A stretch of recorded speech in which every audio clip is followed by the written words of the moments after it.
You need to stand up for like a few minutes. Go ahead and do it. I just took my break, so. Oh, where was the bathroom? It's straight to the banner and to the left. And to the left, yeah. I took the long way around. Banister. Good to see you again. Sorry, see you again. Wrong word. Banister. Railing. A different word.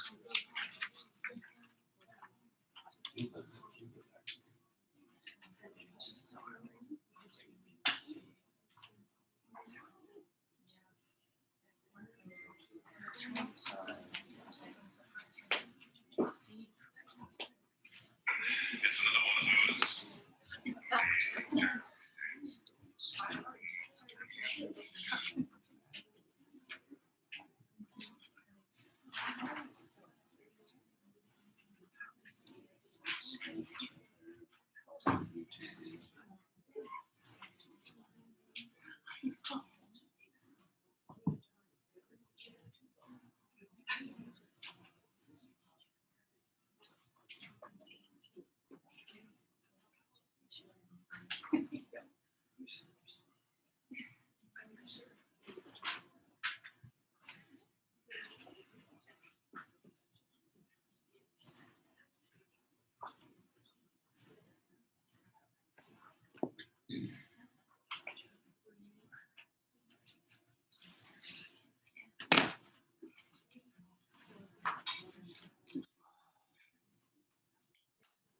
Take just another minute. Looks like I think we're still missing a couple, right? Oh, there's water. Anybody need water? Oh, yeah. Anybody need water? Raise your hand if you need water.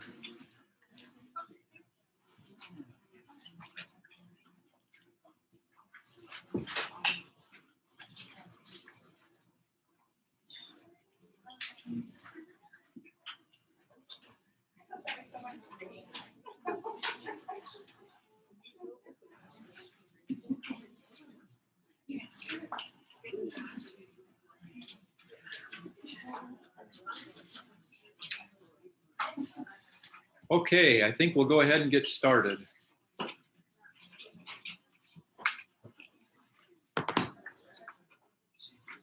Hey, Brooke, how many people do we have online? You know? 22. Okay, great. And 23. And we recorded and posted for people because some can't make it, so they bought the class, but they have to review it afterwards. Okay, all right. Well, thanks to everyone for coming tonight. Can you hear me in the back all right? Yes. Yeah, okay, all right. My name is Steve Christanson. I'm a member of the Utah State House of Representatives, District 47. I live in West Jordan, married, 4 kids. Confidentially, one of our kids just announced that they're having another baby, so that makes 10 grandchildren, or it will in December. So the family is growing and we're just thrilled.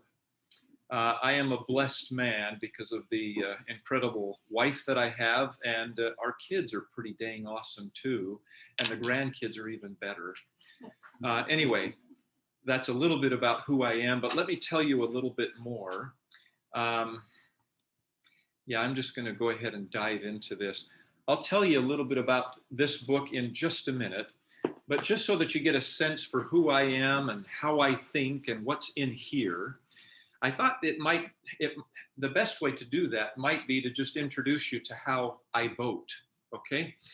As you probably know, in Connor's organization, the guy that was just standing here, there are dozens of organizations throughout this state that keep track of how legislators vote. And then, which is a good thing, by the way, they're holding us accountable. I pay attention to some of them, much more than others. But when the legislative session is over, they summarize their analysis and they publish it. Some of them even give us plaques and so on and so forth. I don't care about those things. So let me just tell you a little bit about, again, how I think, how I feel by how I vote and the organizations that are recognizing that. If I stand here, can all of you see one screen or the other? Okay. And those of you that are online, I'm kind of covering a little bit of both of the screens, but I don't know what to do about that. I'm going to push this back just, oops, Here's a microphone right behind there.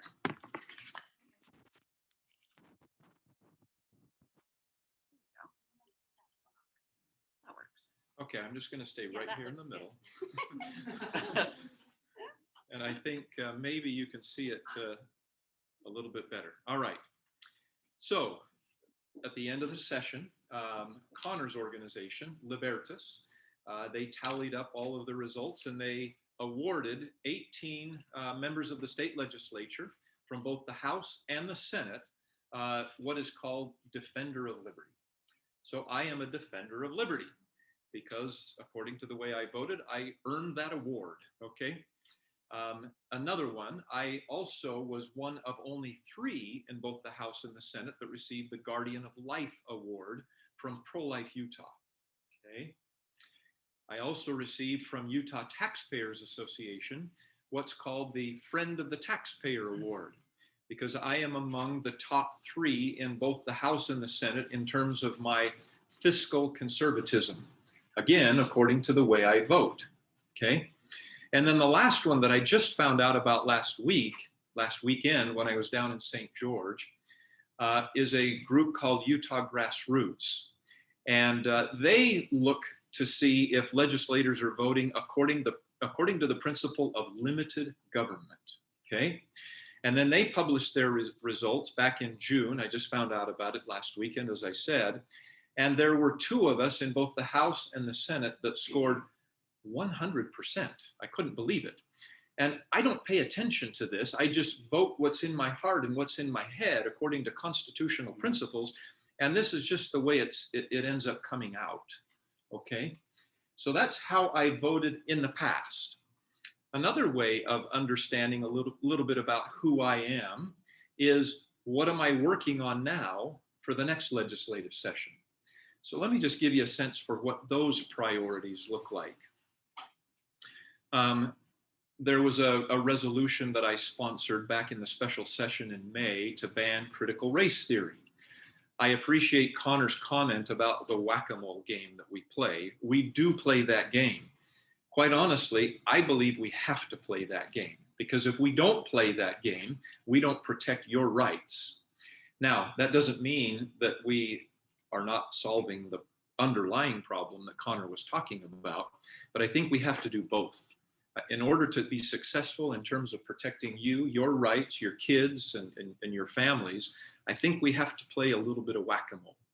And so I am the one that is going to be introducing legislation in the general session to not only pass a resolution like I did, which doesn't have teeth, but a bill, an actual bill that does have teeth, penalties, protections, and so forth, so that we can drive critical race theory out of our schools and these extremely divisive concepts that are being taught today.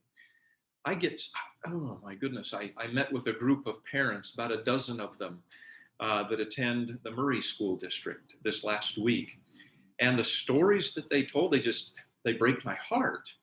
One father of 8, this has been going on for years, right? It's really coming to the fore right now, but one father of 8 said, I can always tell the very day that they talked about Christopher Columbus, because my child comes home and says, or I ask him, what did you learn about today in school? And he says, I learned about this really evil man that killed thousands and thousands of people. Oh, did his name happen to be Christopher Columbus? Yeah, that was it. Or how do you feel about our country? Oh, I hate our country. It's the worst country in the world. And it's like, I'm so sick and tired of this garbage. And anyway, we have to play whack-a-mole. We've got to protect our families and our kids. We've got to stand on principle. We've got to still protect First Amendment free speech rights. But I tell you what, I'm going to continue to stand up for nonsense like this or fight against nonsense like this until I die. Anyway, the next priority is that of civics and U.S. history. I'm going to talk in this presentation tonight about the fact that we are in the midst of a massive constitutional crisis. because of a civics crisis. I am a firm believer that, just like Connor talked about, when we don't know, the enemy plays games. And the enemy has been playing games in this country for decades now, because far too many of us don't know the form of government that we've been blessed with, what our rights are, how it was structured, how it's intended to function, so that we can recognize when it ceases to function as it was intended. Okay? School choice. I'm not going to talk in great detail about that, but I am a personal believer that the time is exactly right now, because parents are so ticked off with what's going on in public education, to push us significantly in the direction of school choice, giving parents much better choice and having the money follow.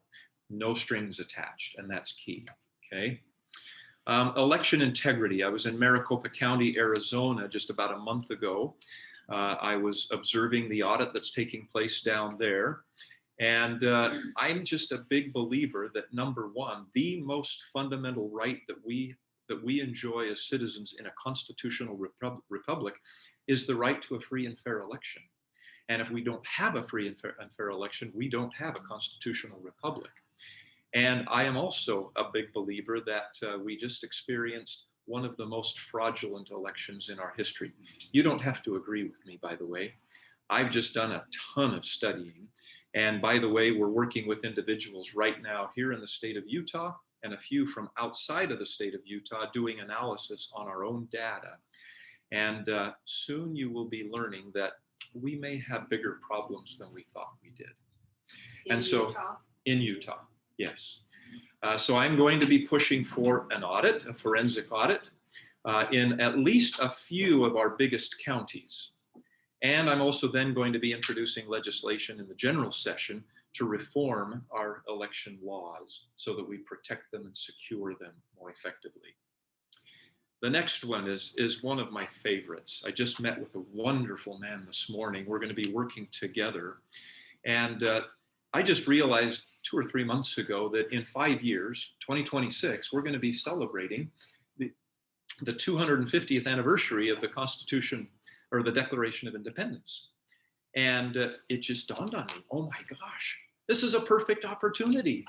We're going to leverage the heck out of this celebration and just make Utah the biggest center of freedom-loving people on the planet. That's the intent. And so I'm going to introduce this resolution that will establish a commission.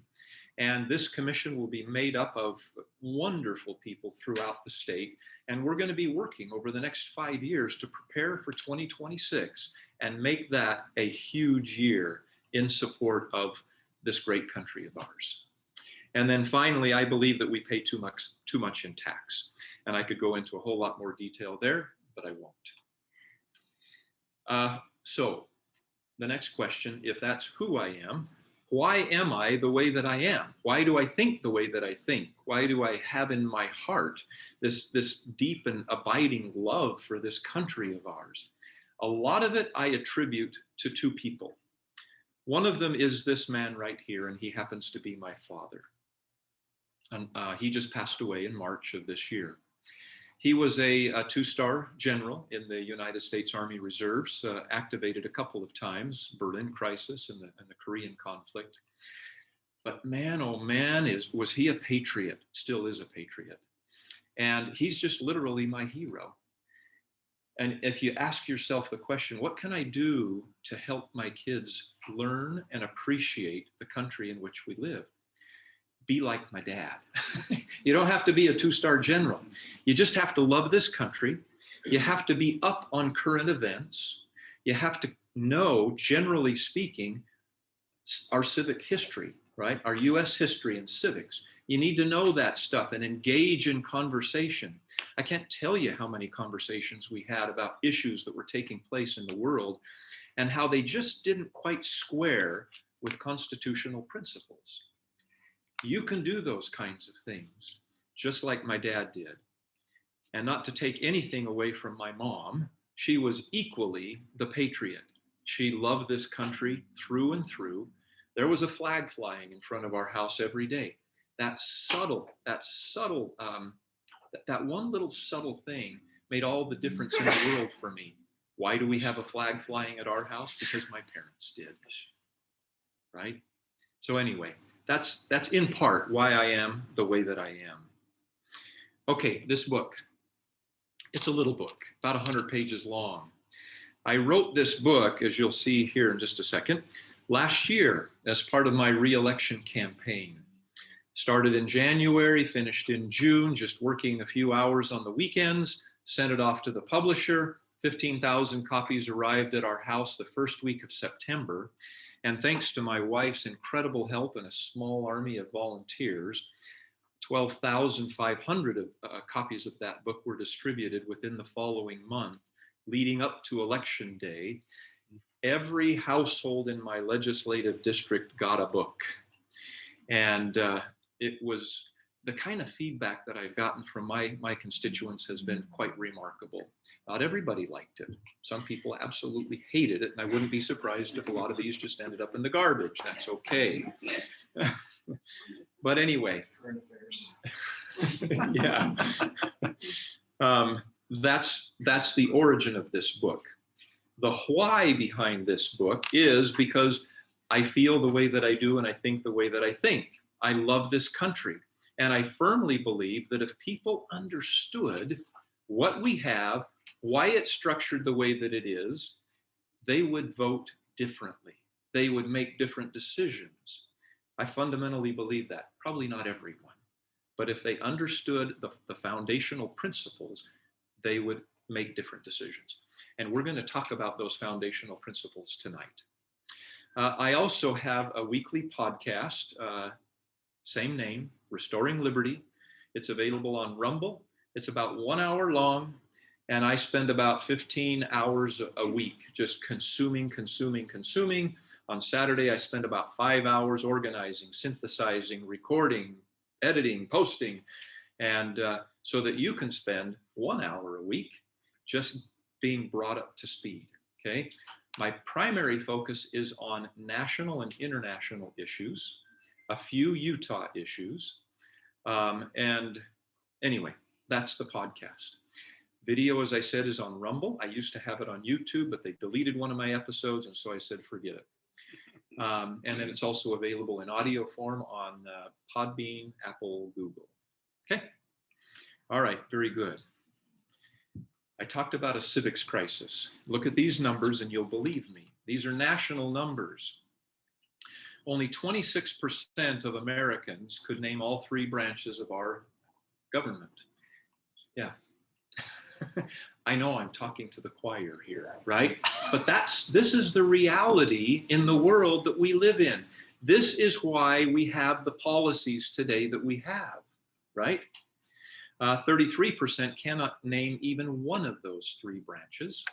Only 13% know the year that the Constitution was written, September 17, 1787, not 1776, right?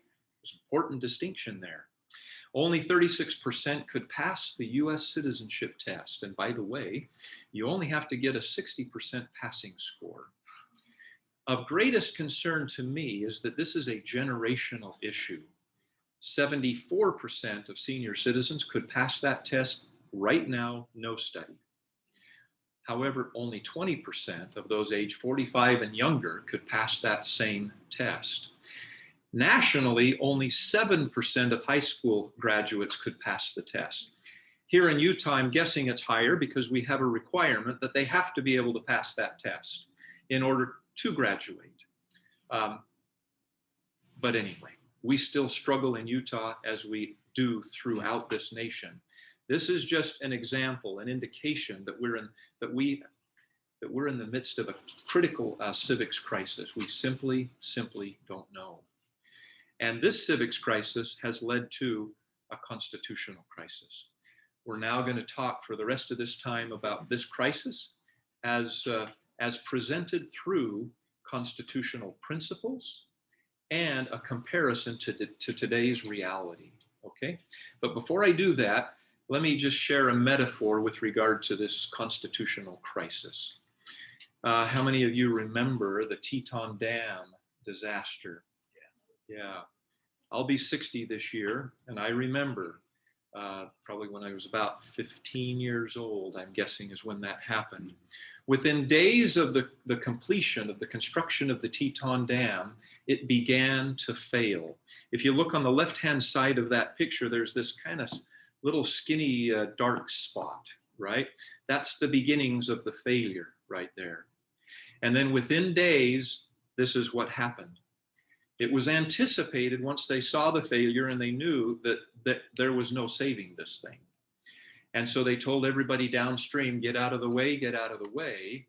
Unfortunately, still 11 people lost their lives, but 13,000 cattle and 80% of all of the structures in Hibbard and Rexburg, Idaho were destroyed.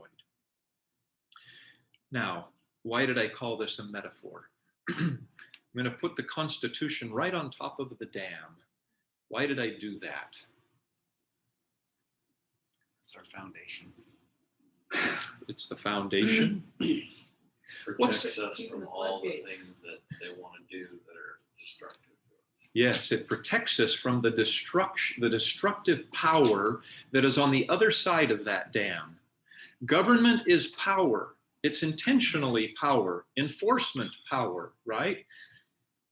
And there's tons of power there. However, as Thomas Paine said, a constitution defines and limits the powers of the government that it creates. Just like a dam protects everybody downstream from the destructive forces on the other side of that dam. When that dam failed, everything downstream was destroyed that couldn't get out of its way. If our Constitution fails, and it is failing, our inalienable human rights and liberties will be destroyed. And we're seeing that happen right now, just like would happen if a dam fails, okay? That's how serious and significant the challenge that we face is, okay? All right, let's go forward then. For the rest of this time, I'm going to be talking, as I said, about different constitutional principles.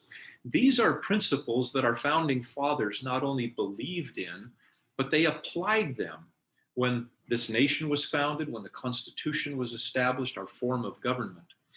You read their writings, Federalist Papers, letters to one another, and so forth. You see these principles throughout. I'm going to share for each one of these principles one or two quotes, and then I'm going to share a snapshot of our current reality with regard to that principle, just so that we can do a quick compare and contrast. Okay, let's start with educated citizenry, because that's one of my favorite. That's why I wrote this book, so that people can get educated. Okay, Connor shared the same quote just a few minutes ago. If a nation expects to be ignorant and free, it expects what never was and never will be. Okay? If we desire to be a free nation perpetually, we have to be and stay an educated people. Otherwise, we'll be blinded and the enemy will get away with literally murder. Okay? Where are we today with regard to education? I just shared with you some statistics. That first bullet point you've already seen. That second bullet point I included there just as a warning. Be careful where you get your information, okay? Unfortunately, mainstream media is way too often biased and untruthful. You know that. I'm going to play a little game with you here, just to demonstrate how powerful media can be. All right, so I'm going to ask a question. You're going to guess what the real answer is, and then we'll go from there. The first question, how many unarmed blacks were killed by police in 2019? How many unarmed blacks were killed by police in 2019? What's the right answer? 9%, or number 9, not percent, 9. I want to say like 1. 7, okay. What would the media have you believe? Thousands, right? Yeah, it's out of control. We're a systemically racist society. The police force is systemically racist through and through, right? That's what they would have us believe. Okay, reality is somewhere between 13 and 27, depending on the data source that you use. Okay, that's reality. However, Now let's look at how powerful media is.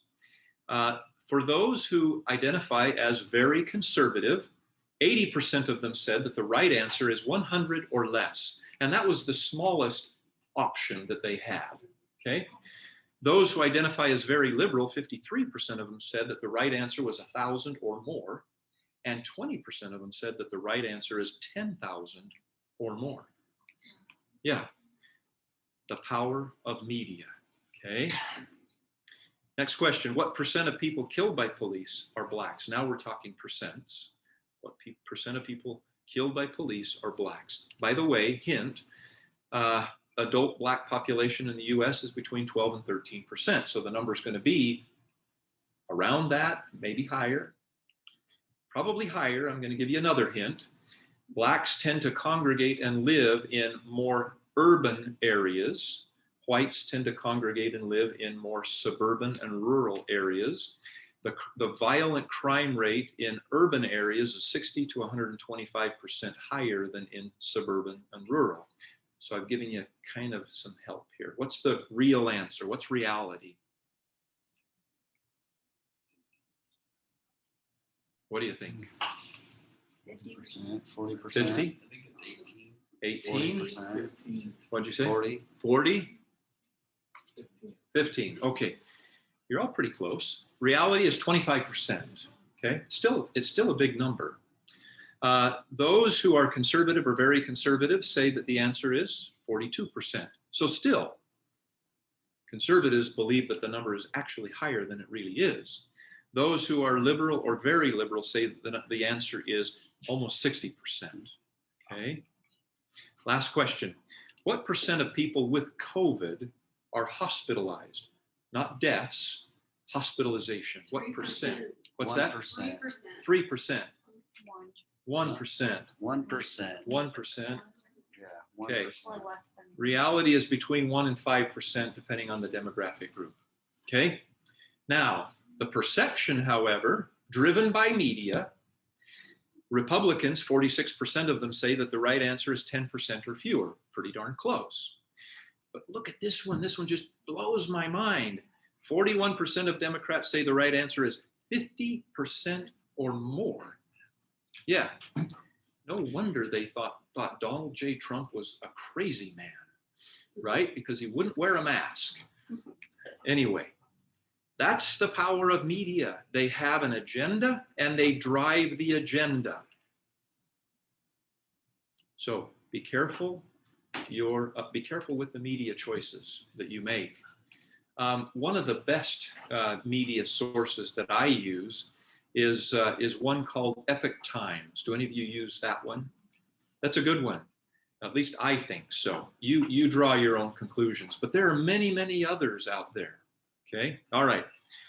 The next principle, limited government. How did our founding fathers believe or feel about limited government? Alexander Hamilton said, it's not tyranny we desire, it's a just, limited federal government. Let's do this real quick. Open your book to page 40. What time is it? Yeah, we gotta go quick. Page 40, bottom left-hand side of the page. This is James Madison. Okay, here we go. If Congress can employ money indefinitely, by the way, this is 1792. As I'm reading this, ask yourself, what is he describing? If Congress can employ money indefinitely to the general welfare and are the sole and supreme judges of the general welfare, they may take the care of religion into their own hands.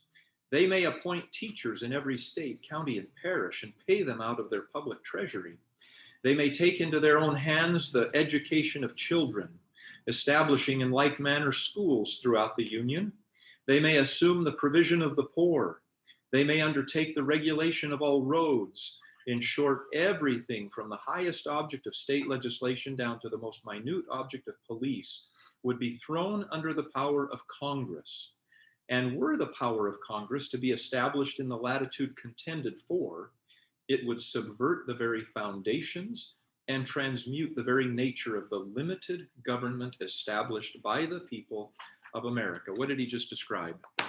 Today. That's going Yeah. on right now. That's what we've got today. Do we have limited government today? The answer is easily no. No. What happens when government gets out of control? It's that destructive power thing, right? It's the infringement of our inalienable rights and liberties, right? Yeah, okay. Here's an example of where we pay $30 trillion of national debt and growing by leaps and bounds. Oh my goodness. I mean, even Trump spent out of control, honestly. Biden has almost tripled it this year, if everything passes that he wants to pass. We'll see if it does. It's completely out of control. And the problem is, we the people, and I'm not, you're converted, I know, but we the people keep asking government to do more and more and more for us. And government is always all too willing to say, yeah, of course, I'd be happy to do that. And either tax us more or drive us deeper into debt. That's what government does, right? And if you add to that $30 trillion of debt, the net present value of unfunded liabilities for Social Security, Medicare, and other government entitlement programs, that number balloons to over $200 trillion. And I think that's the equivalent of about $600,000 to $800,000 of debt for every man, woman, and child in this country. That's how bad things are right now. That's how massive and oppressive our national government is today. Okay? John Locke, that wonderful English political philosopher, said the most precious of all possessions is power over ourselves. And unfortunately, when we lose limited government, we lose power over ourselves. Okay, next principle. Personal responsibility. I put this one right after limited government because limited government is only possible if we assume personal responsibility. If we transfer responsibility to the government, limited government, impossible to achieve, okay? Benjamin Franklin, here are a couple of great quotes. Benjamin Franklin said, the US Constitution doesn't guarantee happiness, only the pursuit of it. You have to catch up with it yourself. I love that quote. And then Thomas Jefferson, never trouble another for what you can do yourself. Episode 9 of my podcast, Restoring Liberty, I interviewed a guy by the name of Robert Woodson. He's a black man in his 80s. He was one of the iconic civil rights leaders, basically walked hand in hand with Martin Luther King Jr. And he's been watching the black community ever since 1964, especially 1965, when the Great Society welfare state programs were passed by Lyndon B. Johnson and Congress at that time. And he said, those programs have destroyed the black community and many in the white community, honestly. We've spent $22 trillion, probably closer to 25 by now, on those kinds of programs with the intent to pull people out of poverty. And the percent poverty today is the same as what it was then. Personal responsibility is what pulls people out of poverty. Now, some people think I'm the most heartless person on the planet. I'm not. There are definitely people in this country, in this state, who have very significant needs, who are disabled and simply cannot work. What was the pecking order when our nation was first organized and the Constitution first passed? What was the pecking order in terms of how the needs of that person should be met? The person does everything he or she should and could. Who's next? Family, yeah. Extended family. Who's next? Congregations, communities, right? Loving, compassionate, generous neighbors and people, right? Where was government on the list? Didn't exist. Didn't exist to begin with, okay? Today, where's government? Number one, ahead of the person, right? That's the problem. Government has replaced personal responsibility and everybody else's responsibility for that matter. Okay. The principle of separation of powers. This is one that we're familiar with. When you read this book, you'll see some charts in this book. that will help you understand both separation of powers and checks and balances and how they work. It's genius what our founders did and how they organized our form of government through the Constitution. But let's just take just a minute and talk about that, because this is a critical principle that we must understand because it protects us. All right, James Madison. Who can read this one? It's kind of a long one, and I'm going to ask you to pause a couple of times. Thank you. In the compound Republic of America, the power surrendered by the people is first divided between two distinct governments. Pause. Do we surrender some power to government? We do. We do. We allowed government to be organized to help protect our rights. Now, we could walk around, everybody with guns and just shooting it up and protecting ourselves and so on and so forth. We said there's probably a better way to an extent. Let's organize government and give them some power, okay? Limited power. Go ahead. Federalism.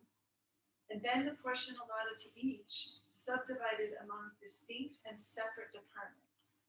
3 branches of government. Okay, let's stop right there. He talks about 2 forms of separation of power. Typically, we only talk about one, the three branches of government, right? They're really 2. And it's really important to understand what those 2 are. And I'll show you a couple of charts in just a second. Go ahead. Hence, a double security arises to the rights of the people. A double security to protect our rights is what these 2 forms of separation of power are all about. Go ahead. The different governments will control each other at the same time that each will be controlled by itself. So what are the different governments that they're referring to here? Not the branches, that's right at the end. State government and national government. The 2 governments are supposed to control each other, keep each other in check. States have lost significant power. Okay, and then at the very end it says the different governments will control each other at the same time that each will be controlled by itself. So each of those governments, state and national, are controlled by themselves because of the separation of power, or the 3 branches of government and checks and balances. Okay, all right, very good. So let's talk about the first type of separation of powers: federalism. This is the kind of separation that existed, or the type of government that existed before the Constitution was signed and ratified and became our current form of government. It was a confederation where the vast majority of the power resided with the states and they doled it out to the national government. It didn't work all that well. In principle, it's a great idea. Well, for 2 reasons, it's not. The people are missing in this one. And then number 2, in order for the national government to actually do what we tell them they need to do for us, they need a little bit more power. And George Washington was the first one to tell you that. He almost lost the Revolutionary War because he couldn't equip and pay his soldiers, and they just about went home. All right. Then came along the federal system. That's what was established with the Constitution. The power and authority resides with the people, and they dole some out to the states and some out to the national government, okay? And those 2, there's got to be a natural tension between states and national government. That's the way it's supposed to function. However, where are we today? We have what's called a unitary system, where the national government has the power, and it doles out the power to the state governments as they see fit. That's where we are today. It's not where we're supposed to be today. We're supposed to be right in the middle. The people are missing on the far right-hand side because we're losing our power. Government is taking it, right? Does that make sense? Do you have questions or comments? Okay. And then the other type of separation of power, of course, is the 3 branches of government. We know a lot about this one. We've talked about this one a great deal. Unfortunately, we're not abiding by this separation very well either, especially at the national level. We've got executive orders happening all the time. Basically, the legislative branch is just giving up to the executive branch and to the judicial branch, right? And which of those branches should be, according to our founders, the most powerful and the most important? The legislative, because they make the laws. right? And represent the people. And represent the people. Yeah, there's an election for the president, right? But he's not as close to the people as the representatives are. Thank you. Okay, so I just want to make sure that we understand this concept of this principle of separation of powers really well. Next principle, morality and religion. How did our founders feel about this principle? How important is it? George Washington said, "Can it be that Providence has not connected the permanent felicity of a nation with its virtue?" What is felicity? What does felicity mean? Happiness, right? Felicity is happiness. In other words, if a nation desires to be permanently happy, Providence, God, has said, the only way you're going to get it is if you as people are virtuous. And then John Adams said, our Constitution was made only for a moral and religious people. It is wholly inadequate to the government of any other. Fast forward 240 years, where are we today? Unfortunately, we expelled God from the classroom decades ago. We perform about 700,000 abortions in this country every year. We've got about a $6 to $15 billion pornography industry, and that is leading to a burgeoning, growing sex trafficking industry, even right here in Utah. Okay? I'm not calling you an what's the opposite of virtuous?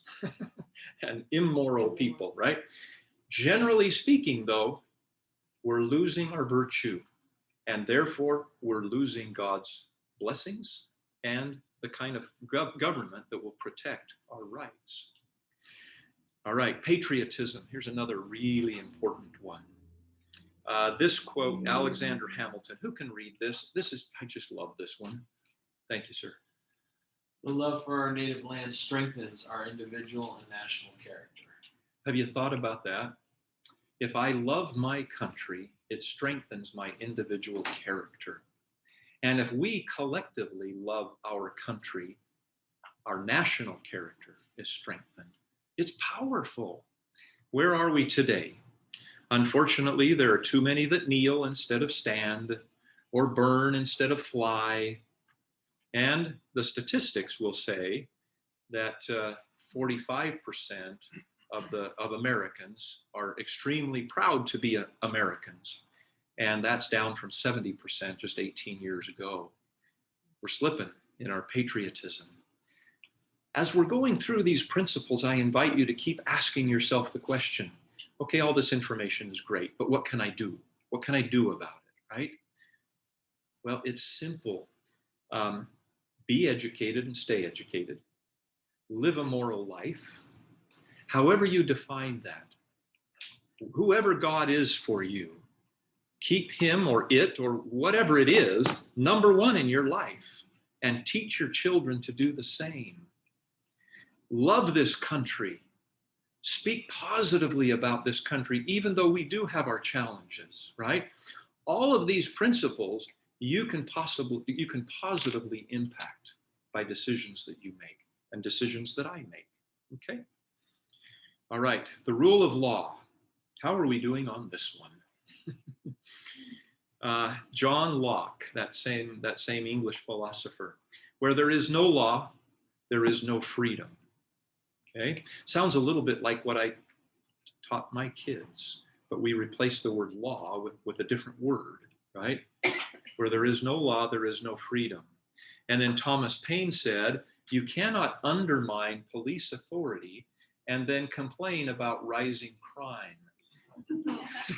You're shaking your head because that's exactly what we've experienced this last year, right? Yeah. Yeah. Last summer, the riots, 30 people died, $1 to $2 billion of destruction. And how did our elected leaders handle that situation? They ignored it. They ignored it. And in fact, many of them proactively said, police, stand down.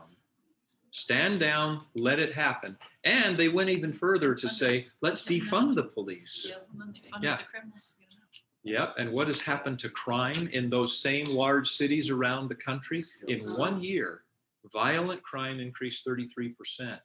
And I just saw statistics about 2 or 3 weeks ago. Through May of this year, it's continuing to increase in those same cities. Okay. What's it doing in Utah? What's that? What's it doing in Utah? It's increasing as well, and we're struggling to hire people. I mean, it makes sense, right? They feel threatened. They feel unappreciated. What kind of a career is that, right? Anyway, we need to support our law enforcement. We have given them authority to protect us. Let's ask them to fulfill that and tell them how much we appreciate them. All right.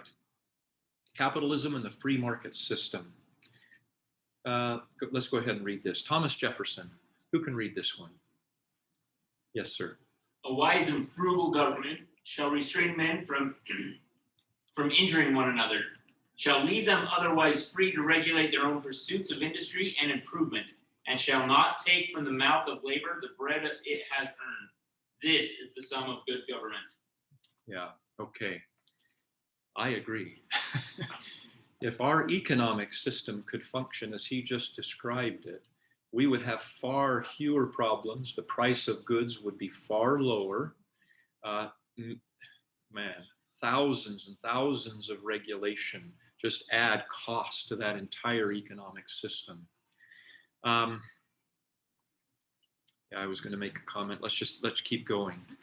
49% of Gen Zers, teenagers, early 20s, prefer socialism. That's not a surprise. We've heard about it. We keep graduating class after class after class of socialists and communists, right?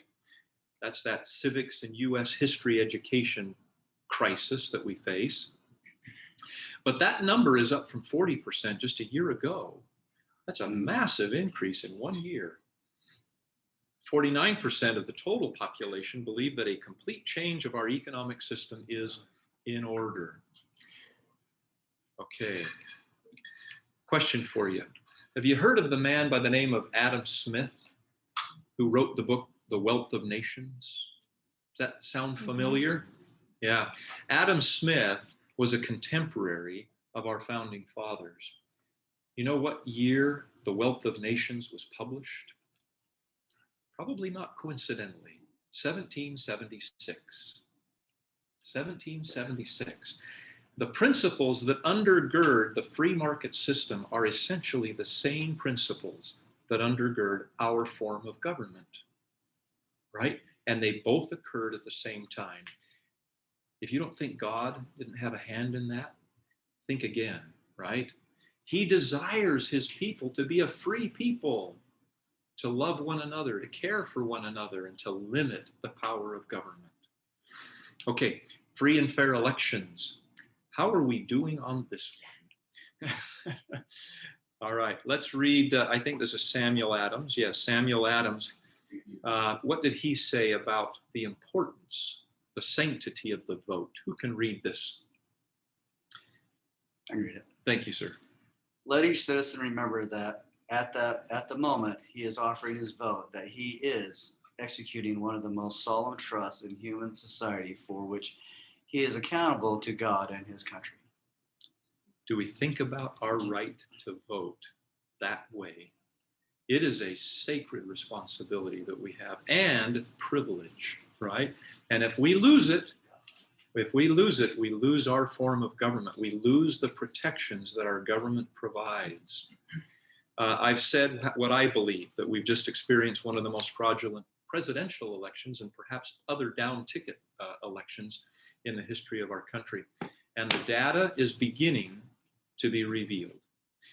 Keep following what's happening in Arizona, Pennsylvania, Georgia, Wisconsin, Michigan, I hope Utah. Okay, we need to be, we audit things of far less consequence all the time.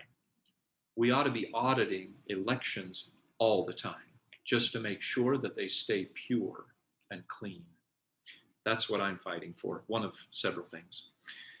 Connor talked about this one. All men are created equal. That picture, of course, is Thomas Jefferson, who was the primary author of the Declaration of Independence.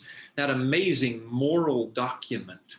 Basically, God's law is what's contained in the preamble of that Declaration of Independence. But one of the great statements is that all men are created equal. And as Connor said, it was incredible that our founders wrote those words given the context in which they lived. They established this lofty ideal. We are, as a nation, progressing toward that ideal in very significant ways. The media would have you believe otherwise. We are giving leadership to the world. We are among the top 3 or 4 nations in the world in terms of fighting slavery and so forth. Unfortunately, the left denies the progress that we've made, the leadership that we give, and they're seeking to divide our country by rewriting our history. We talk about critical race theory. We talk about the 1619 Project. Just a couple of quotes here. Ibram X. Kendi, one of the most outspoken proponents of critical race theory, he said, and it's almost impossible to believe that these words would actually come out of his mouth. The only remedy to past discrimination is present discrimination. The only remedy to present discrimination is future discrimination. That's not the country we live in, right? That's not the country we live in. That's why we have to fight critical race theory, but we have to keep going. The creator of the 1619 Project, Nicole Hannah-Jones, she was criticized for all of the historical inaccuracies in that document by well-known historians. Her answer was, I don't care about what's accurate. I'm just trying to change the narrative. Why is she trying to change the narrative? My personal belief is because what was written by George Orwell in his book 1984. He said, who controls the past controls the future. Who controls the present controls the past. So Nicole Hannah-Jones, I always get them mixed up, and the radical left control the present. So they're trying to rewrite the past so that they can control the future. That's precisely what they're doing. And the future that they desire is not a constitutional republic.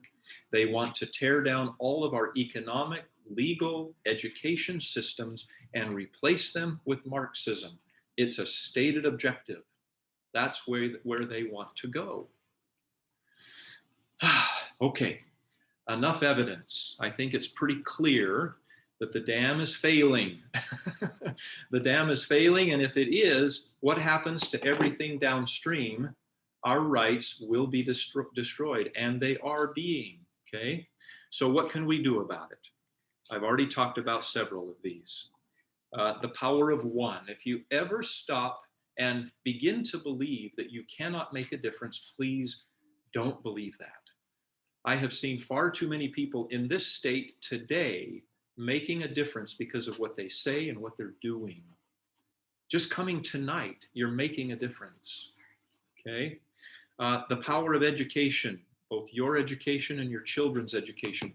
Invest in their education because just as Connor said, there are far too many forces seeking to destroy our families through our education system. That's why we need school choice. That's why the Utah Education Association and the NEA is going to push back big time if that bill passes. And we're going to need every liberty-loving parent in this state to demand it when the time comes in just a few months, okay? The power of persistence, the power of a moral people, the power of reverence for our country, the power of electing principled individuals, and then holding us accountable. Do you know how your legislator votes? I told you how I vote. I'm trying to be accountable to you, okay? Find out how your legislator votes. Go to the Libertas site if you believe in liberty. Go to Utah Grassroots if you believe in limited government. Go to Pro-Life Utah if you believe in the sanctity of life, and so forth, okay? And find out how your legislator votes. And if he or she is not voting the way that you believe they should, let them know. And then finally, the power of speaking up. Martin Luther King Jr. said, Our lives begin to end the day we become silent about things that matter. And then another man that I respect a great deal said, we are not likely to get that which we do not speak up for. Let our voices be heard. I hope they will not be shrill voices, meaning disrespectful, right? But I hope we will speak with such conviction that those to whom we speak know of the strength of our feeling. Okay? We live in the day when that is necessary. Right now, it's uncomfortable to speak up, but we must step in to the uncomfortable zone. Okay? More and more and more. All right, that's the end. Thank you very much. I'll entertain questions.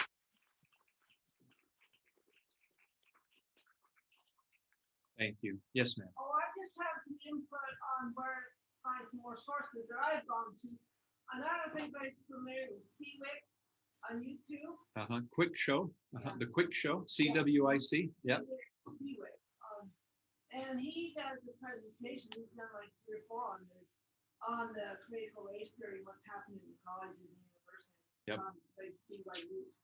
And Defending Utah has taken that up too. Yes. So Yeah. those are good resources. Yep. Greg Martson is great. Know about tomorrow night. Al Jackson's going to be speaking in Liberty Hills Academy. Yep. Thank you. Thank you. That's right. Questions? Yes, ma'am. So you said in a few months you would need all the parents to do something. Like, what is coming up? What? Yeah, so I mentioned at the beginning of the presentation that I'm working on a few specific pieces of legislation.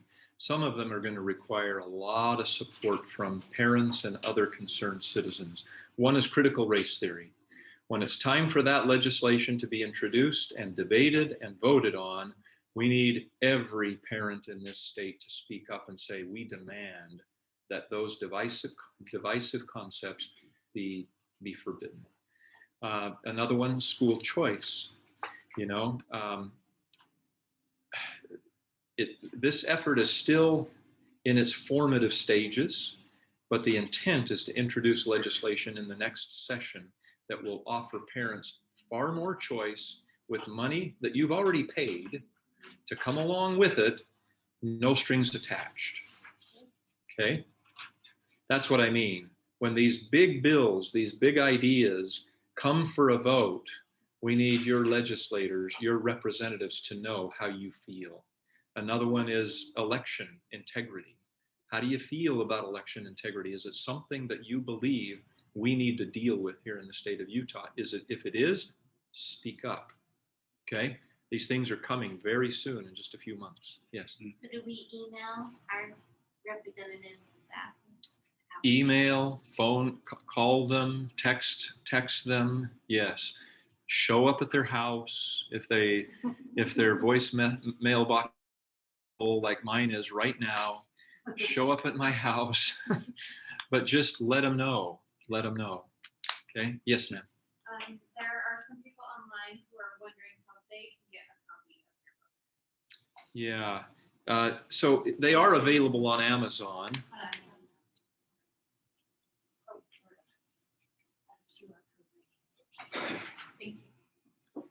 The books are available on Amazon. You will have to pay shipping, well, and you'll have to pay for the book itself. Unless we can figure out another way to get them to them. By the way, if you want more copies, I charge $10 a book for additional copies. And you can save shipping. Just either get them tonight or stop by my house. I live in West Jordan. I can give you the address. There's a way to get them inexpensively. Okay. Other questions? Yes. What do you do when you have reached out to your legislature on numerous occasions in this last legislative session? And he pretty much told me I was full of baloney. Yeah. What's my recourse? What do I do? Yeah, you organize people and you vote him or her out. That's your next recourse. I will do. Better believe it. Yeah.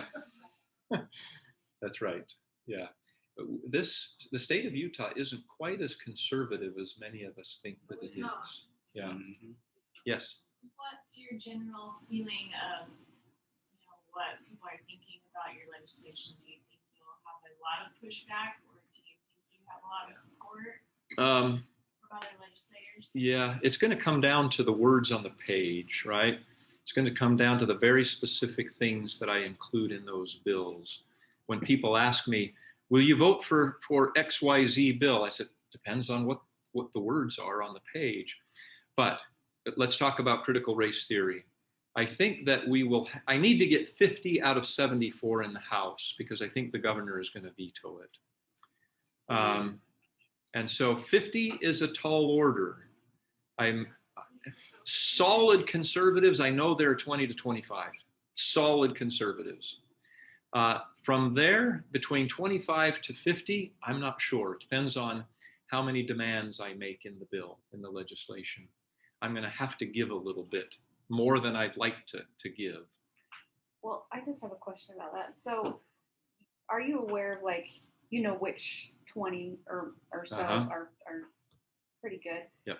Is there a way that we as parents, I mean, we all have family and friends throughout this whole state, Yeah, that could know the list that isn't solid, that we could talk to our family, talk to our friends to really put some pressure on their representatives? Yeah.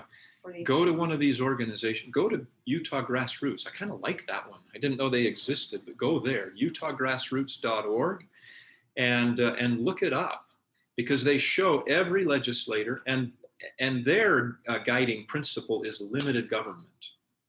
And for me, there's probably not one that's more important than that. I think pro-life is fantastic and critical, same importance. But I would go to Utah Grassroots and just look them up. I know I've been having conversations with both my state representative and state senator over the last year, Yeah. just through email. So I would recommend starting that conversation now and early. Yeah. Because then they'll know, like, when you go down to the state capitol, like, hey, I've been emailing you, like, oh, right? And hopefully it's a good O, but it might not be.